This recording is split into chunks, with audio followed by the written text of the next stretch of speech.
Nous lui rendons gloire. Nous te laissons Jésus en ce Dieu. Parce que c'est en son nom que nous sommes là. En son nom veut dire que c'est de sa part. Et il nous mandate par son amour, par son Esprit Saint. Merci Saint-Esprit. Merci pour le Saint-Esprit, Seigneur. L'Esprit de grâce, notre consolateur, notre réconfort, notre défenseur, notre guide, notre avocat. Merci Saint-Esprit. Maintenant, il y a un message pour le peuple de Dieu. Je prie que ce soit un canal efficace pour que ce message soit libéré dans ce contexte où ton peuple s'attend à toi. Où ton peuple est en train de comprendre, Seigneur, tout sans toi qui ne peut rien. Merci de m'équiper et de rendre ce message compréhensible pour tout le monde. Au nom puissant de Jésus. Amen. Nous sommes en train de parler du règne de Dieu dans le monde. 8e partie. La parole de Dieu. La fois passée, nous avons parlé du nom de Jésus. Et cela doit nous conduire à une attitude. Parce que le Seigneur veut donner la foi dans ce contexte de fin de temps. Plus que jamais. Parce que par cette foi, il va glorifier son Seigneur. Sans la foi, il est impossible d'être agréable à Dieu. Nous devons manifester son règne sur la terre. Aujourd'hui, donc, nous parlons de la parole de Dieu. Donc, l'objectif visé par cette série, c'est de comprendre comment établir le règne de Dieu dans ce monde présentement. Et cette 8e partie nous fera comprendre l'importance de la parole de Dieu dans l'accomplissement de son dessein pour nous. Donc, quelle est l'importance de la parole de Dieu dans l'accomplissement de son dessein? Alors, nous voulons en fait savoir pratiquement comment utiliser la parole de Dieu pour apporter le règne de Dieu sur la terre. Comment utiliser la parole de Dieu pour manifester son règne ici? Alors, nous voulons être saints. Le pape que j'ai un message sophistiqué. Un message difficile à comprendre. Vous voudrez qu'il soit très pratique. Pour être utilisable. Parce que ce que nous vivons, c'est l'édification de notre foi. Alors, nous avons besoin de comprendre que lorsque Dieu a créé le monde, c'était à dessein. Et que Dieu a un dessein glorieux pour l'homme, malgré sa désobéissance. L'homme n'est pas le fruit du hasard. Le monde n'est pas le fruit du hasard. Donc il y a un plan que Dieu a fait pour l'homme. Et nous savons que ce plan a connu des difficultés lorsque Adam et Ève ont désobéi. Sinon, on serait dans un grand paradis. Mais malgré cela, le dessein de Dieu n'a pas changé. Son intention n'a pas changé. En Jésus-Christ, il va atteindre ce dessein glorieux. Lorsqu'on reçoit Jésus, ce dessein glorieux, alors comment ça se réaliser pour l'homme? Et c'est la raison pour laquelle nous avons besoin de savoir quel est ce dessein. Ce dessein est contenu dans la Bible. Parce que Dieu a révélé sa pensée dans sa parole, qu'on appelle la Bible.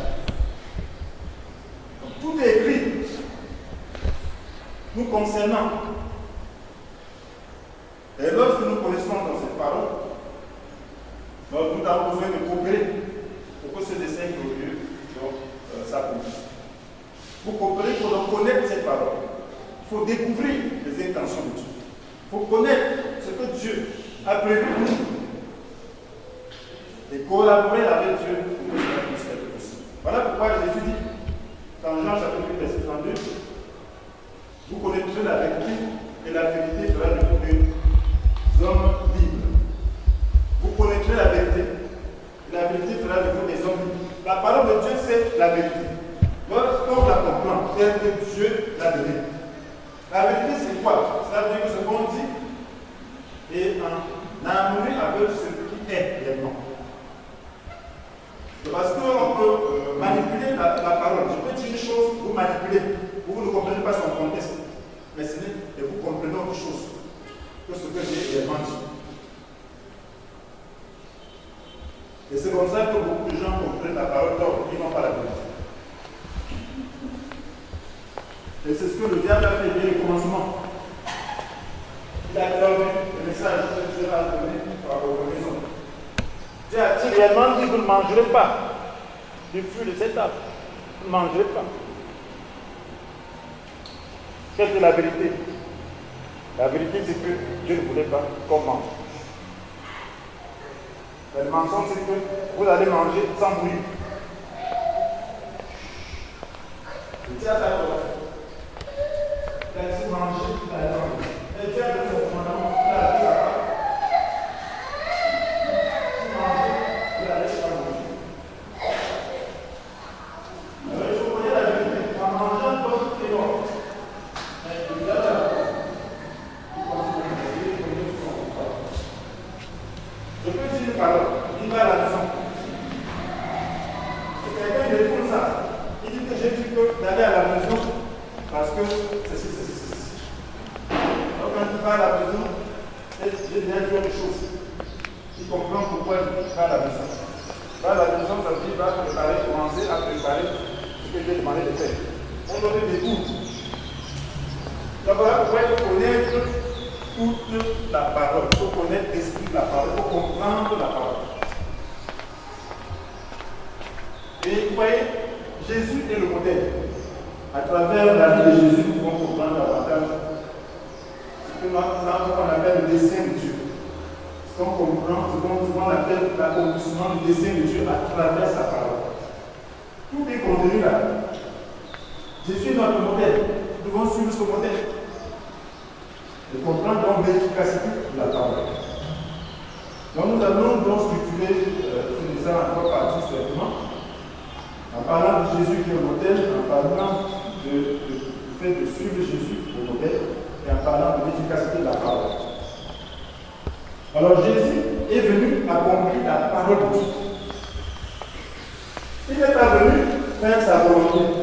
Il est venu simplement accomplir tout ce qui était déjà dit. Parce que la parole de Dieu le concerne.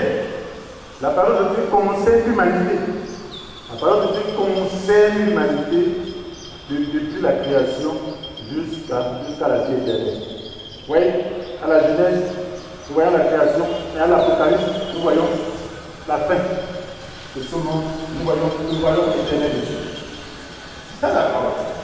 Ça concerne l'homme. Donc, on a écrit sur Jésus. Vous voyez, la Bible dit qu'avant la création du monde, Jésus était déjà destiné à être livré comme sacrifice pour expier le péché de l'homme. Parce que Dieu, dans sa préscience, avait déjà dit que l'homme allait échouer. Maintenant, quand l'homme échoue, il a fait comment? Il a préparé déjà une solution. C'est ce que 1 Pierre chapitre 1, verset 2 pour le dit l'histoire. Qu'est-ce que la Bible nous dit dans 1 Pierre 1, verset 19 à 20? Non, il a fallu que le Christ, tel un agneau pur et sans défaut, verse son sang précieux en sacrifice pour nous. Dès avant la création du monde, Dieu l'avait choisi pour cela. Dès avant la création du monde. 1 Pierre 1, verset 19. Est-ce que vous comprenez cela? Dès avant la création du monde, Dieu l'avait choisi pour cela. Et il a apparu dans ces temps qui sont les derniers pour agir en votre faveur. Il a apparu en ces temps qui sont les derniers pour agir en votre faveur. Cela veut dire qu'il y a une chronologie. Avant la fondation du monde, Dieu a déjà prévu, Dieu a conçu le salut. Dieu a destiné Jésus à expier le péché. Donc il y a un programme de Dieu. Si on entre dans ce programme, on connaîtra sa gloire. Parce que son programme est un programme glorieux. Le dessein que Dieu a donné est un dessein glorieux. Ça veut dire que si dans ce dessein, il sera perdu. Pour la gloire de Dieu. Et la Bible nous dit dans Genèse chapitre 3, verset 15. Après la chute de l'homme, qu'est-ce que la Bible nous dit? Dans son verdict, parce que Dieu a jugé l'homme, le diable et la femme. Qu'est-ce qu'il dit à Satan? Je susciterai l'hostilité entre toi-même et la femme. ce que Dieu dit dans Genèse 3, verset 15. De susciter l'autorité entre l'homme et la femme, entre ta descendance et sa descendance. Si ainsi, écrasant la tête, et tu baisseras le talon. Ou comme la version Genèse, tu écraseras le talon. De susciter l'autorité entre toi-même et la femme, entre sa descendance et ta descendance. La descendance de qui? C'est la femme, non? Est-ce que c'est la descendance de l'homme? Oui, Dieu ne s'amuse pas, hein? Tout est précis. Lisez la Bible, vous allez voir que Dieu ne fait pas d'erreur.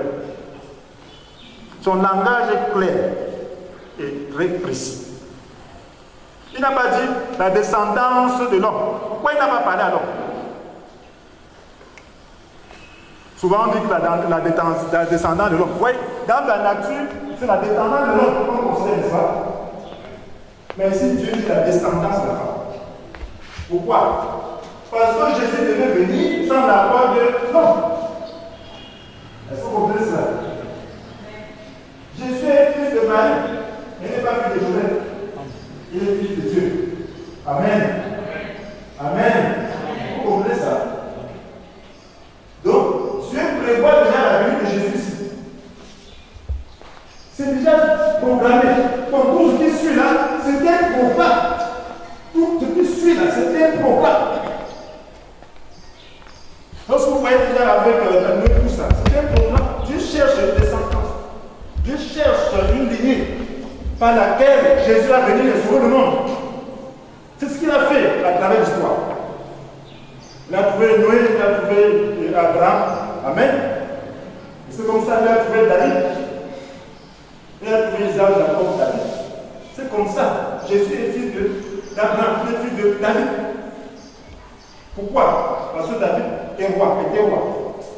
Donc, et Jésus vient en tant que roi. Et Dieu a promis à David une dynastie éternelle. Sachant bien que la terre va finir, mais il dit qu'il lui donne une dynastie éternelle. Comment? Par Jésus. Amen. Donc c'est très important qu'on comprenne la parole de Dieu. Donc ce qui veut dire que lorsque Jésus arrive, qu'est-ce qu'il fait? Il vient accomplir ce qui est écrit le concernant. Il ne vient pas faire ce qu'il veut. Il vient, et il dit dans Matthieu chapitre 5, verset 17, que ne vous imaginez pas que je sois venu pour accomplir ce qui est écrit dans la loi ou les prophètes. Ne vous imaginez pas que je sois venu pour abolir, pour abolir ce qui est écrit dans la loi ou les prophètes. Je ne suis pas venu pour abolir, mais pour accomplir. Ne vous imaginez pas que je sois venu pour abolir. Abolir n'est pas venu pour abolir, mais pour accomplir. Donc, ce qui est écrit dans la loi et les prophètes, c'est quoi? C'est la Bible. Comprenons la Bible dans le nom du contexte. Parce que lorsqu'on parle de la loi et des prophètes, nous, on ne peut pas vite comprendre. Pourquoi? Parce qu'aujourd'hui, nous avons le Nouveau Testament et l'Ancien Testament. Mais à cette époque, il n'y avait pas de Nouveau Testament. Amen. Et lorsqu'on parle de la loi et des prophètes, il est question de Pentateuque, du livre de Moïse et de tout ce qui a été écrit. Après, tout ce qui a révélé aux hommes à travers les âges, jusqu'à Jésus. Amen. Donc l'Ancien Testament. Donc il n'est pas venu pour abolir cela, mais pour accomplir. Voilà pourquoi quand il vient avec un nouvel esprit. Mais ce n'est pas pour abolir, c'est pour accomplir. Voilà pourquoi sa vie était selon ce qui est écrit. Jésus citait souvent la parole le concernant dans l'Ancienne Alliance. Il cite que tout ceci a été écrit sur moi. Il cite et il dit des choses. Il accomplit des choses. Je prends l'exemple de Luc chapitre 4, verset 18. Il dit l'Esprit du Seigneur ici. Un passage d'Ésaïe. L'Esprit du Seigneur repose sur moi. Parce qu'il m'a désigné par l'onction pour annoncer une bonne nouvelle aux pauvres. Il m'a envoyé pour proclamer au quartier de la libération aux aveugles, au la vie. Pour apporter aux opprimés la délivrance et proclamer l'année de grâce accordée par le Seigneur. Et il dit que c'est aujourd'hui même, cette parole d'écriture s'accomplit. Donc tout ça a été écrit le concernant. C'était un passage comme ça. Il y a tellement de passages concernant Jésus. Je ne suis pas là pour parler de ça. Ça va compliquer les choses. Amen. Donc il est venu accomplir. Quand c'était le temps, donc il suivait, il lisait la Bible. À 12 ans, ses parents sont allés pour une fête parmi les voies humanité. Mais il disparaît, il se retrouvait au milieu des docteurs pour apprendre la Bible à 12 ans. C'est ça dans Luc 2, verset 46. Ils ont fait 3 journées de marche au retour sans le trouver. Quand il vient le chercher, ils ont cherché pendant 3 jours. Et quand il vient le chercher jusqu'à le trouver, il dit, mais pourquoi vous cherchez? Vous ne savez pas que Dieu va accomplir l'œuvre de mon Père. Donc il est là pour apprendre, pour savoir ce qui est écrit le concernant. Pour savoir quelle est la parole de Dieu le concernant, afin d'accomplir. Il connaissait la Bible, il citait toujours la Bible. Et le Saint-Esprit, donc, lui révélait encore la parole de Dieu. Il révélait à quel moment ceci s'accomplit. Lui donner des détails concernant cette parole. Et c'est la raison pour laquelle il va dire dans Jean chapitre 5, verset 19, il dit vraiment, je vous l'assure, le Fils ne peut rien faire de sa propre initiative. Il n'agit que selon ce qu'il voit faire le Père. Tout ce que fait le Père, le Fils le fait également. Vraiment, vous l'assure, le Fils ne peut rien faire de sa propre initiative. Donc il n'est pas venu pour faire des choses à sa tête. Il est venu pour découvrir ce qui a été écrit de lui. Pour accomplir ça. Et il a cherché comment? À travers la parole, l'étude de la parole, et à travers la révélation, dans une relation étroite avec Dieu, dans la prière. Et Dieu lui a révélé ce qu'il fallait faire, pratiquement. Voilà pourquoi il ne peut rien faire de sa propre initiative. Voilà pourquoi il ne peut pas se mettre à guérir tous les malades partout. Voilà pourquoi il ne peut pas aller n'importe où. Voilà pourquoi il peut passer voir certains malades passer. Voilà pourquoi il peut voir certains cadavres passer. Si le Père ne lui disait pas que voilà, c'est ce que tu vas faire. Il recevait d'ailleurs ces miracles dans sa présence avant que Dieu s'accomplisse. Et souvent nous pensons que Dieu n'est pas organisé. Dieu ne fait pas les choses dans le désordre. Pour que Dieu fasse quelque chose, il programme. Il a des principes. Et lorsqu'on veut sortir ces principes, ça veut dire qu'on veut forcer sa main. Imaginez-vous, lorsque dans la tentation, c'est ce que Satan voulait faire. Il a jeûné et il a reçu l'onction. Maintenant, il a faim. Le diable dit que transforme ces pierres en pain. Tu manges. Tu en as, tu es investi. Donc, saute. C'est possible. Est-ce qu'il veut le faire? Est-ce que ça fait partie du programme de Dieu? Mes frères, ça faisait partie du programme de Dieu.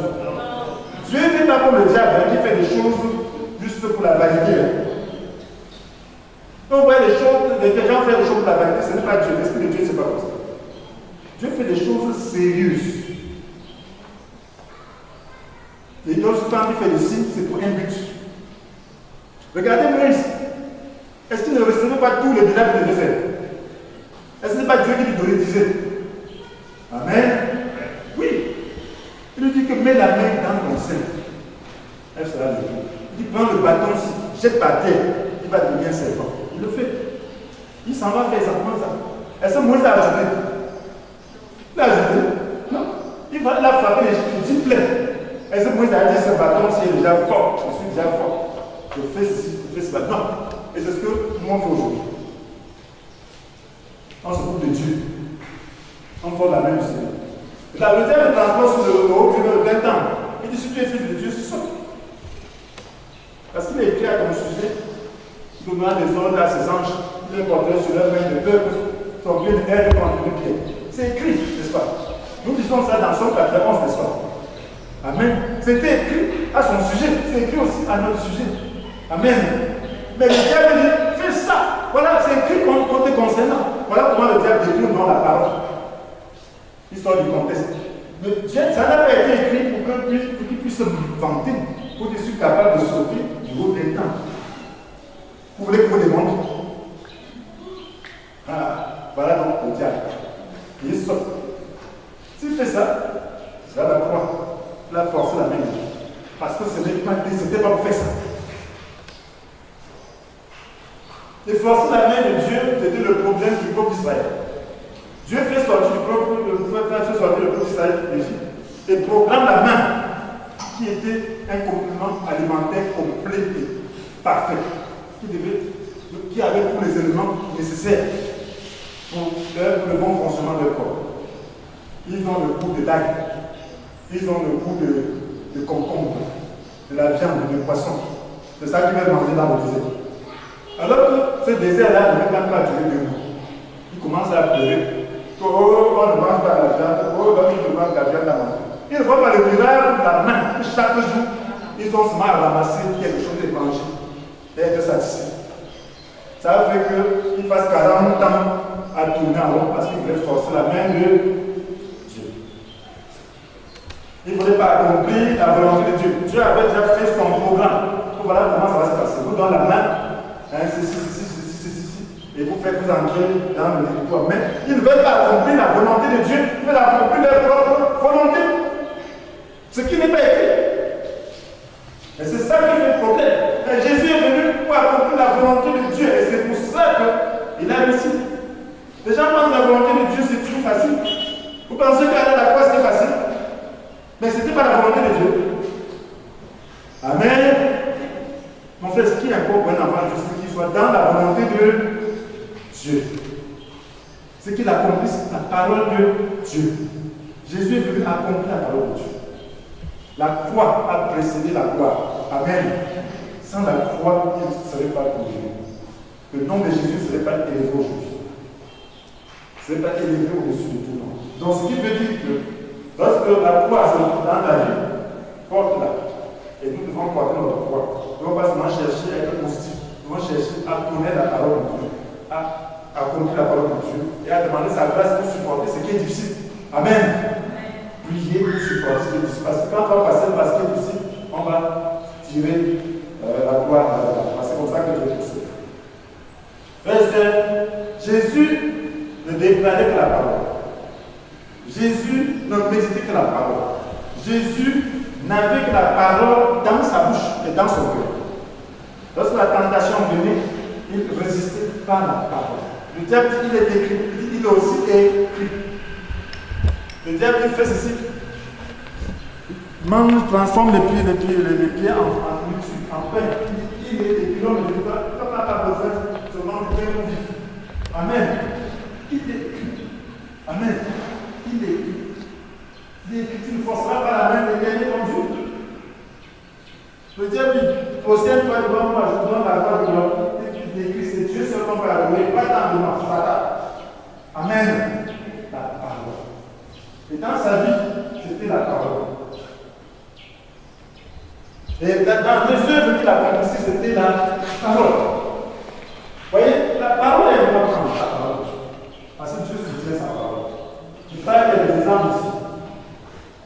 Qu'est-ce que Dieu? Il parlait à la maladie, n'est-ce pas? Il parlait à la nature, n'est-ce pas? Il parlait aux démons, n'est-ce pas? Il parlait aux circonstances. Et c'est toutes ces choses lui obéissaient. Voilà, on prend un exemple. Un des peuples qui vient dans Matthieu chapitre 8, verset 3. Et dit, si tu peux me guérir. Qu'est-ce que Jésus dit? Chapitre 3, verset 8.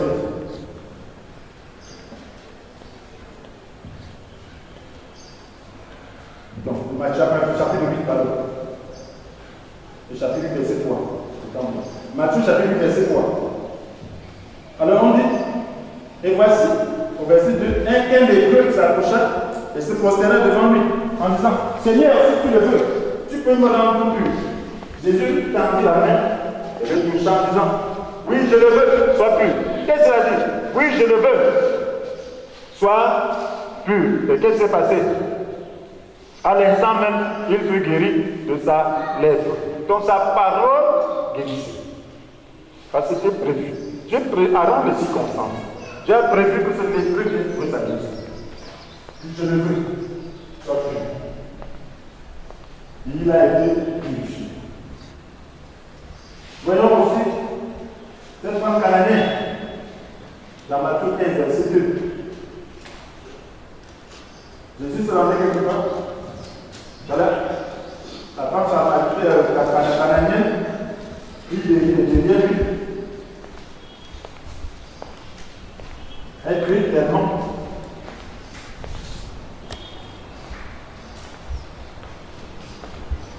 Verset 22. Matthieu 15, verset 22. Qu'est-ce que la Bible dit? Et voilà qu'une femme cananéenne qui habitait là vint vers lui et se mit à crier: Seigneur, fils de David, aie pitié de moi. Ma fille est sous l'emprise d'un démon qui la tourmente cruellement. Mais Jésus ne lui répondit pas un mot. Ses disciples s'approchèrent de lui et lui dit: renvoie-la, car elle ne cesse de nous suivre en criant. Sa voix répondit: ma mission se limite aux brebis perdues du peuple d'Israël. Il connaissait sa mission, c'est ce que la Bible avait dit concernant sa mission. Amen. Mais la femme vint se prosterner devant lui en disant: Seigneur, viens à mon secours. Il lui répondit: il ne serait pas juste de prendre le pain des enfants de la maison pour le jeter aux petits chiens. C'est vrai, Seigneur, reprit-elle. Et pourtant, les petits chiens mangent les miettes qui tombent de la table. Alors Jésus dit: ô femme, ta foi est grande, qu'il en soit donc comme tu le veux.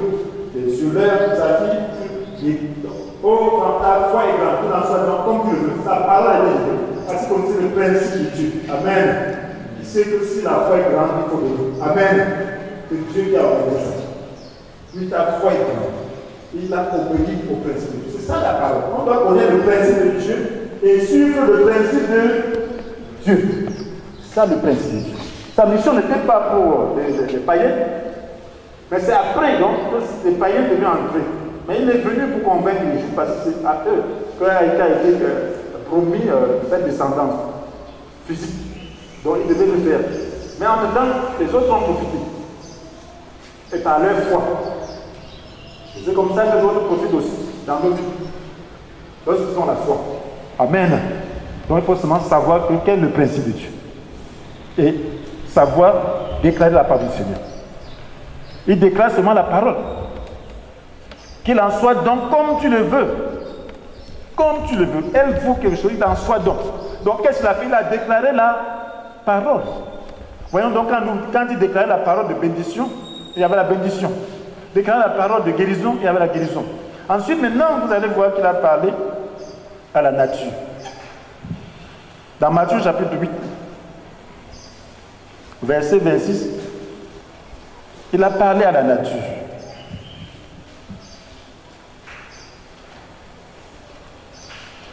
Alors, qu'est-ce qui se passe? Il était en train de traverser le lac. Le disciple s'approchait de lui, au verset 25, et le réveillait en criant: Seigneur, sauve-nous, nous sommes perdus. Pourquoi avez-vous aussi peur? Leur dit-il, votre foi est bien petite.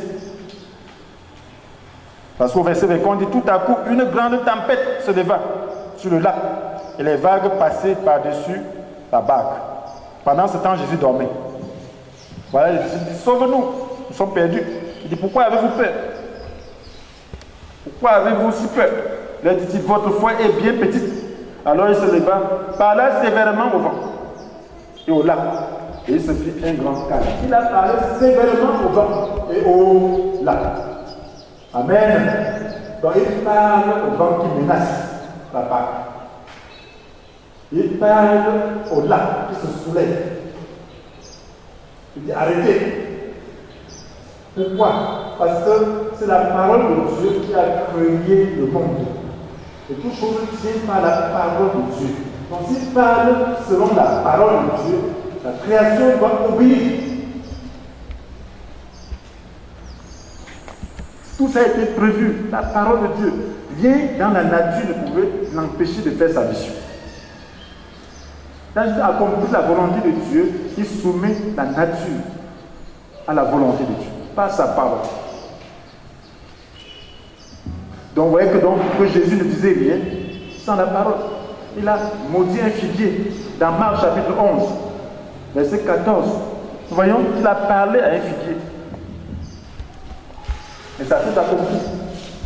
Même chapitre 11, au verset 14. Qu'est-ce que Jésus a fait?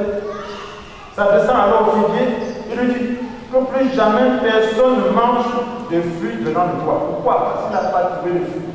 Ce n'est pas les actions de fruits. Il pensait qu'il pouvait peut-être des fruits verts pour manger. Mais ça n'avait pas de fruits. Ça portait des feuilles sans fruits. Généralement, quand un figuier porte des feuilles, ça veut dire qu'il y a des feuilles, des fruits verts.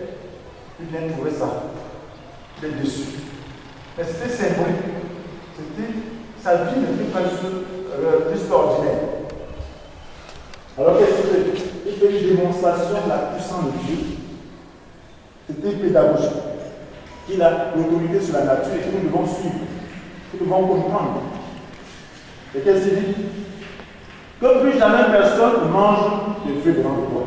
Et ses disciples entendent ça. Alors maintenant au verset 20. Le lendemain matin, en passant par là, il vit le figuier. Il avait séché jusqu'aux racines. Pierre, se souvenant de ce qui s'était passé, dit à Jésus, mais regarde le figuier que tu as maudit, il est devenu tout sec. Jésus répondit, ayez foi en Dieu. Vraiment, je vous l'assure, si quelqu'un dit à cette colline, soulève-toi de là et jette-toi dans la mer, sans douter dans son cœur, mais en croyant que ce qu'il dit va se réaliser, la chose s'accomplira pour lui. Vraiment, je vous l'assure, si quelqu'un dit à cette colline, soulève-toi de là et jette-toi dans la mer, sans douter dans son cœur, mais en croyant que ce qu'il dit va se réaliser, la chose s'accomplira pour lui. Amen. Donc il veut faire la démonstration de la foi. Ce n'est pas pour la vanité. C'est symbolique. C'est pour dire que si nous prononçons la parole de Dieu, si nous marchons dans la volonté de Dieu, si nous avons la parole de Dieu en nous, et nous prononçons les paroles dans le dessein de Dieu, selon le dessein de Dieu, la nature va obéir. C'est le modèle qu'il va donner. Il ne faisait rien. Donc même dans ses prières, c'était la volonté de Dieu qu'il recherchait. Oui, lorsqu'il est allé à la croix, si c'est possible que tu éloignes de moi, c'est tout. Toutefois, non pas ce que je veux, mais selon ce que tu veux. Sa volonté de Dieu. Il recherche. Il y a des choses pour lesquelles on doit chercher. C'est pas la volonté de Dieu. Et demander la grâce de supporter. Mais nous voulons tout casser. Et pour cela, on n'a pas de résultat. Donc nous devons suivre les pas de Jésus. Pourquoi? Parce que Dieu a pour nous un dessein glorieux. La Bible nous dit, dans le Psaume 139, verset 16, que j'étais encore qu'une masse informe, tu me voyais. Et dans ton registre, se trouvait être inscrit tous les jours que tu avais destinés, alors qu'aucun d'eux n'existait encore. Tu n'étais encore qu'une masse informe. Donc, dans le sein maternel, Dieu te voyait. Et dans son registre, se trouvait déjà inscrit tous les jours que tu avais destinés. Cela veut dire que Dieu a un programme pour chacun de nous. C'est le roi David qui dit ça. Et c'est ainsi pour tous les êtres humains. Dieu n'a destiné personne au malheur. Personne. Tu peux avoir des enfants qui destinent certains pour le malheur. Personne. Voilà pourquoi dans Ephésiens 2, verset 10, la Bible dit, par notre union avec le Christ, Dieu nous a créés pour une vie riche. Dieu veut qu'on la préparé d'avance afin que nous les accomplissions. Par notre union avec le Christ, Dieu nous a créés pour une vie riche.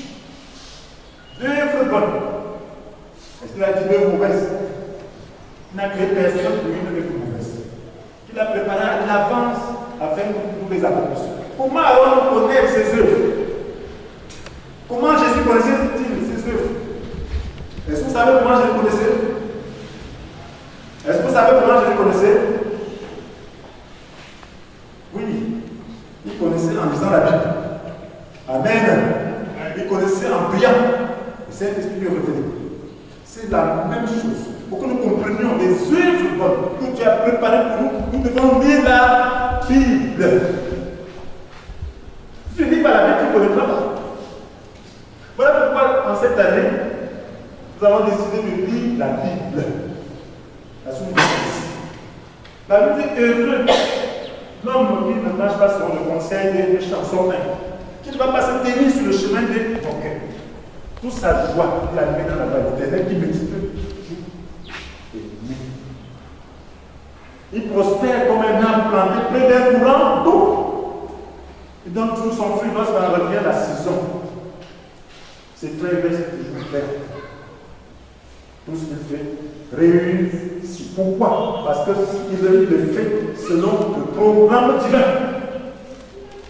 Parce que lorsqu'il médite la Bible, il trouve sa joie. Ça veut dire qu'il a la joie d'accomplir la volonté de Dieu.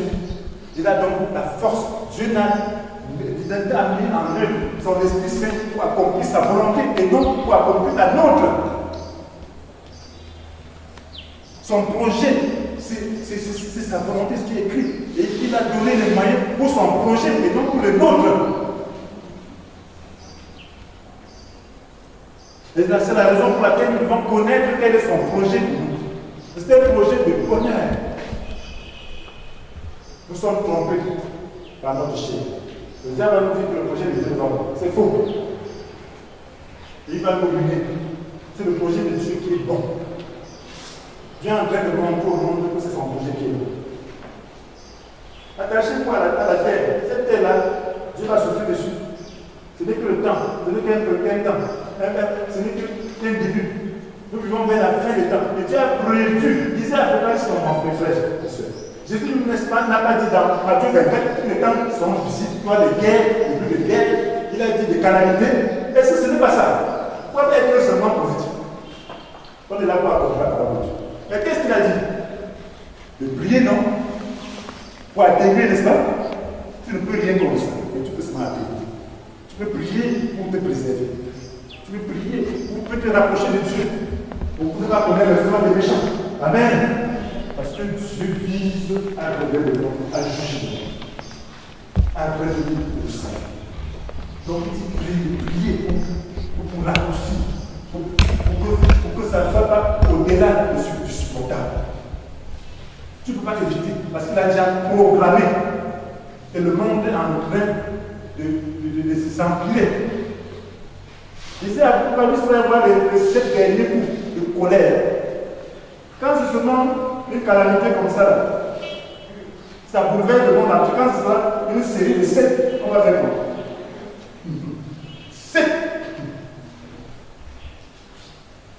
Au niveau mondial, c'est la catastrophe totale. Et sinon, on n'est pas bien ça. Donc voilà pourquoi il faut craindre Dieu et faire sa volonté. Amen. C'est ça que Dieu est en train de vouloir demander au monde de faire.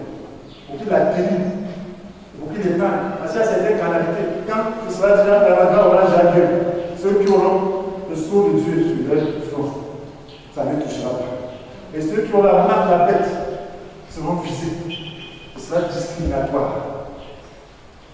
Pour frapper seulement les rebelles qui ont déjà fait part du diable en prenant la marque de la bête. Nous ne sommes pas encore là, mais nous ne sommes pas bien ici. Donc maintenant, qu'est-ce qu'il y a lieu de faire? C'est de se rapprocher de Dieu et faire sa volonté, accomplir sa parole.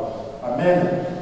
Frères et sœurs, la Bible nous dit, dans 1 Pierre 4, verset 11, que celui qui parle transmette les paroles de Dieu.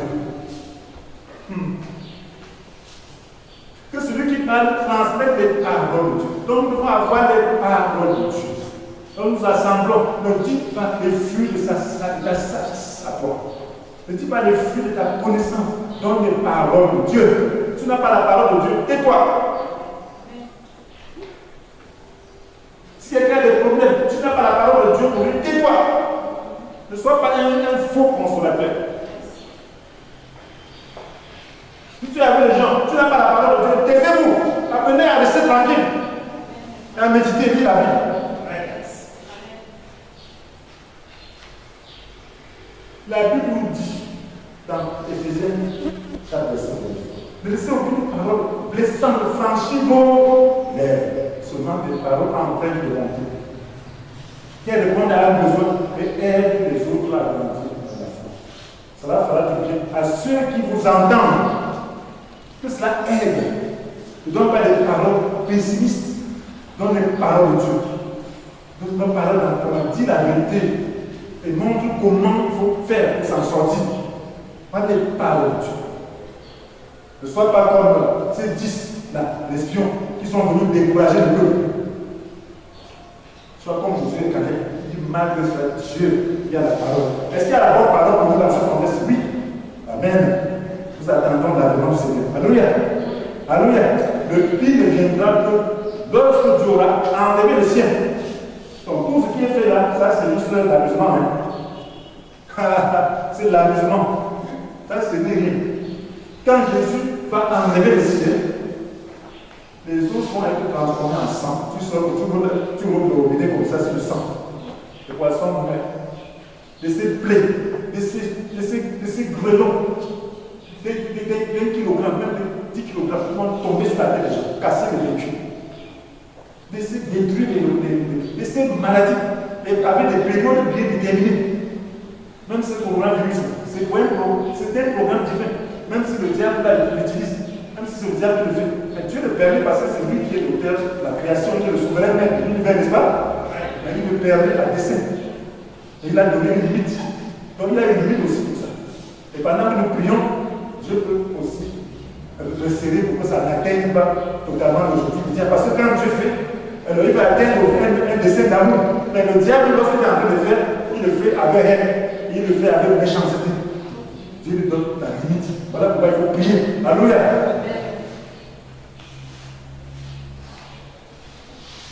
Donc, c'est dit, mes frères et sœurs, que nous devons accomplir la parole de Dieu. Ce n'est pas quelqu'un qui va te dire maintenant qu'il a accompli la parole de Dieu. Toi, tu dois vivre la parole de Dieu. Et pour avoir cette parole de Dieu, tu dois méditer. Josué 1, verset 8. Et soin de répéter sans cesse tout ce qui est écrit dans le livre de cette vie. Médite jour et nuit, afin d'y obéir. Tu as compris tout ce qui est écrit. Alors tu auras du succès dans les avoirs du ciel. Alors, tu auras du succès. Et c'est de méditer. C'est ce qui est écrit dans le livre. Il faut méditer. Afin d'obéir, d'accomplir tout ce qui est écrit. Donc, la clé du succès, c'est de connaître la parole de Dieu. Méditer la parole de Dieu. Proclamer la parole de Dieu. Dire la parole de Dieu dans les situations. Dire la parole de Dieu dans la prière. Il faut prier selon la pensée de Dieu. Et si tu n'as pas cette pensée dans ton cœur, tu vas prendre ça où?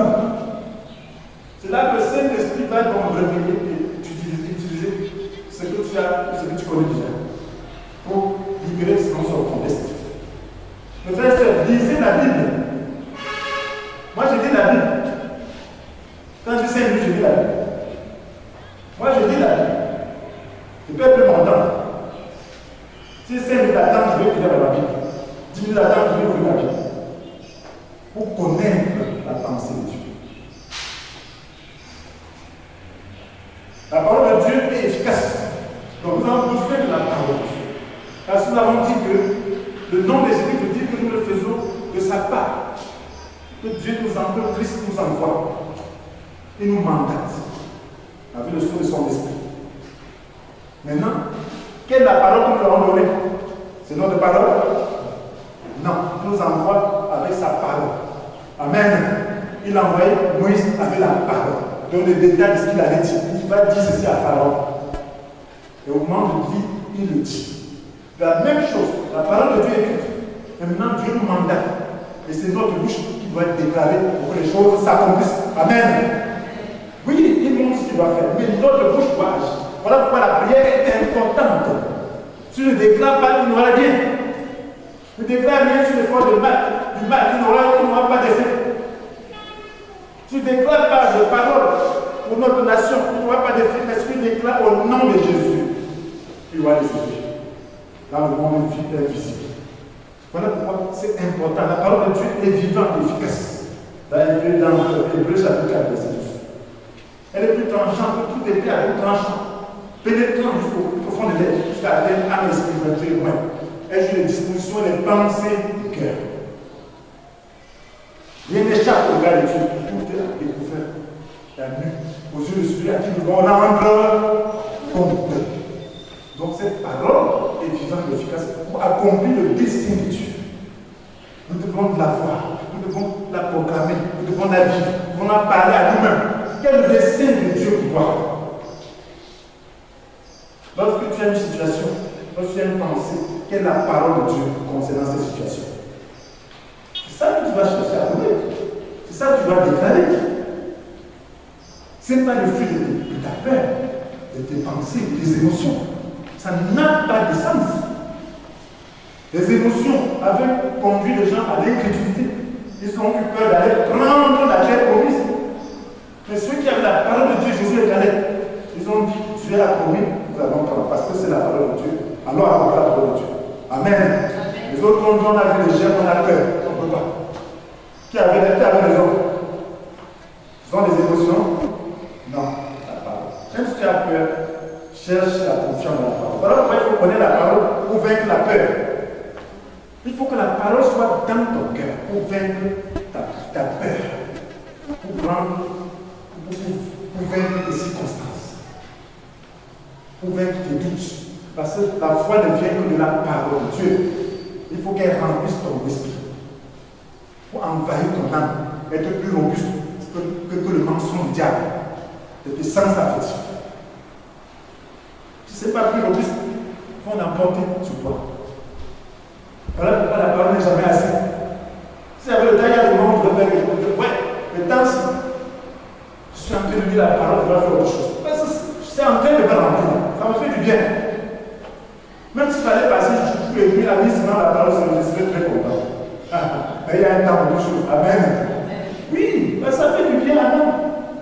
Mes frères, qu'est-ce qu'il y a de meilleur? Parce que cette parole te donne la promesse de la vie présente et la vie à venir, n'est-ce pas? Pour le contexte, on est appelé dans un hypothèque à Jésus. Que l'attachement à Dieu a des promesses, est utile à tout parce qu'elle a des promesses de la vie pour le présent et pour l'avenir. Donc quand tu lis la Bible, tu as les moyens pour ce moment-ci. Tu as les moyens, les outils pour vivre ce moment-ci. Et ce n'est pas la Bible qui te parle de ta santé. Ce n'est pas la Bible. Amen. Et ce n'est pas la Bible qui te parle de la bénédiction. Et ce n'est pas la Bible qui te parle de la sécurité. Et ce n'est pas la Bible qui te promet de ne pas t'inquiéter. Maintenant, est-ce que ce n'est pas la Bible qui te donne l'espérance? Parce que ceux qui n'ont pas d'espérance, ils voient ce monde en train de chambouler, panique. Mais la Bible me dit que l'enlèvement peut avoir lieu, l'enlèvement peut avoir lieu. Amen.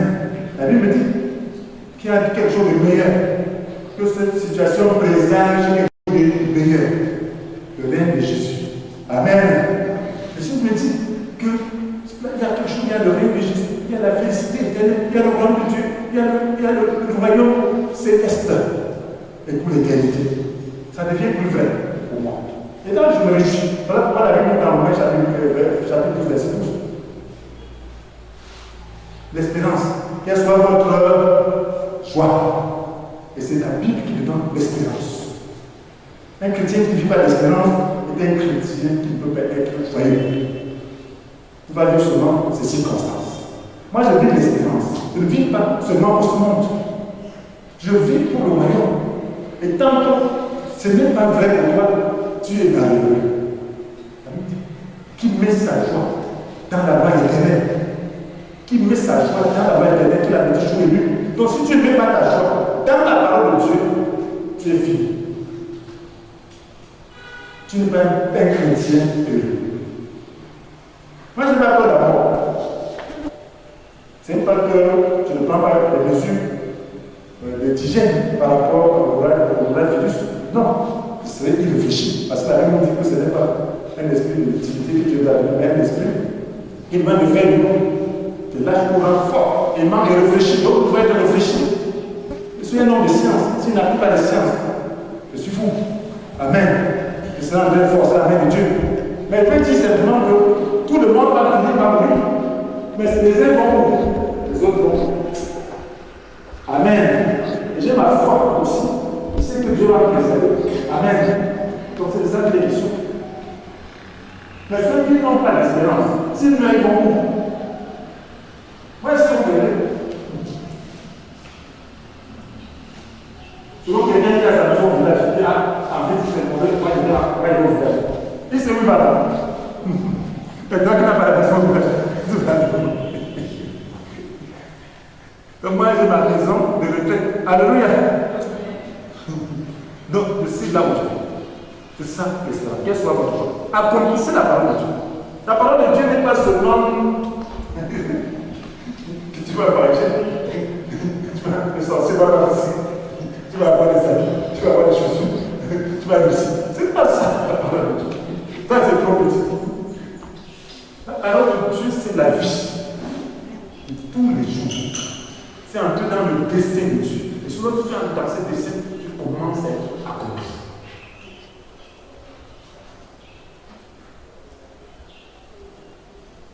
Donc n'oublie pas la poule le jour du marché, c'est pas on dit souvent. Vous voyez qu'on a commencé depuis les maisons d'histoire, depuis l'histoire. Et le petit c'est l'histoire. Vous préparez des situations comme ça. Amen. Parce que la peur tue plus que la maladie. La psychose. La tension de certains vont monter. Et ça va les tuer, c'est plus qu'on aurait vu sur la dessus. La peur de ne pas avoir de quoi manger. Que les petits pourraient être faits. Les gens s'en vont, ils font des petits cheveux, ils vont ramasser tout ce qui est déjà parce qu'ils ont le peur.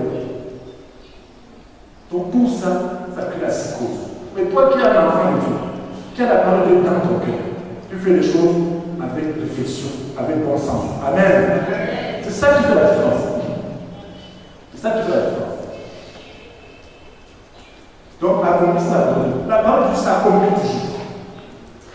Le Seigneur dit dans Ésaïe 55, verset 11, il en sera de même de la parole que j'ai prononcée. Elle ne reviendra jamais vers moi sans avoir compris ce que je désirais et sans avoir atteint le but que je voulais. Elle ne viendra jamais à moi. Donc, la parole qui prononce. Jésus a prononcé la parole sur le figuier. C'est le lendemain qu'on a dit. Donc, ça veut dire quand tu prononces la parole, ne cherche pas le miracle immédiat. Il faut la main de Dieu. Il y a des miracles immédiats, il y a des miracles qui peuvent tarder. Au lieu de un jour, ça peut être 2 jours, 3 jours, Jésus savait qu'il a déjà sur le figuier. Amen. Amen. Alléluia. Certains veulent voir, ils prient maintenant, ils voient dire non. Toi, tu ne dois pas compter la parole, déclare la parole. Toi, attends, arrose. Soutiens ta foi, avance, et tu vas voir la parole de Dieu. Elle ne revient jamais à vie.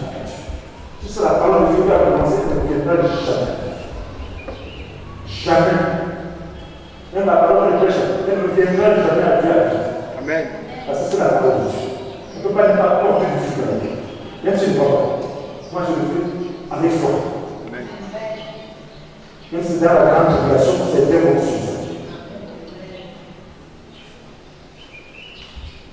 Je travaille dans le à quelqu'un qui travaille. Personne m'a appelé au travail. C'est Dieu qui m'a appelé. Je fais de sa part. Je dois le faire de tout mon cœur. C'est à lui que je monte. C'est lui qui corrige mon cahier. C'est pas que je me fous des autres. Je suis là pour servir les autres. Je suis là pour les aider. Frères et sœurs, ainsi non, si nous méditions sans cesse la parole de Dieu, en vue de découvrir la volonté de Dieu, pour l'accomplir par la force de son Esprit Saint, alors nous réussirons dans notre combat de la foi. Donc si vous ne cherchez pas votre avenir,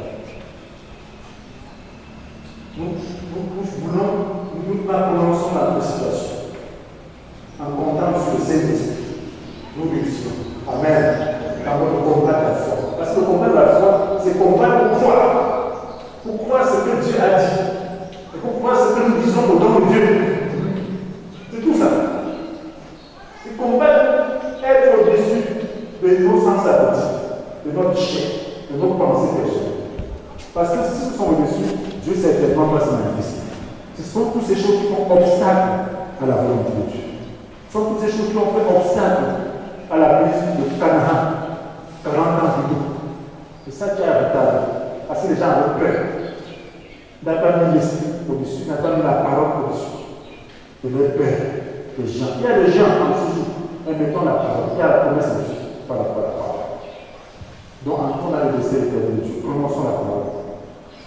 Nous prononçons ce qui est la parole. Refuse ce qui n'est pas la parole. Et là, tu dois connaître aussi la parole et son principe. Il faut refuser ce qui n'est pas le principe de Dieu. Et ne dire que cela. Et toi qui ne connais pas encore le Seigneur, veux-tu t'engager à lui obéir en l'invitant dans ta vie? Alors prie avec moi. Alors tu vas dire, Père Céleste, je reconnais que je n'ai jamais cherché à savoir mon dessein pour ma vie. Je reconnais que je n'ai jamais cherché à savoir mon dessein pour ma vie.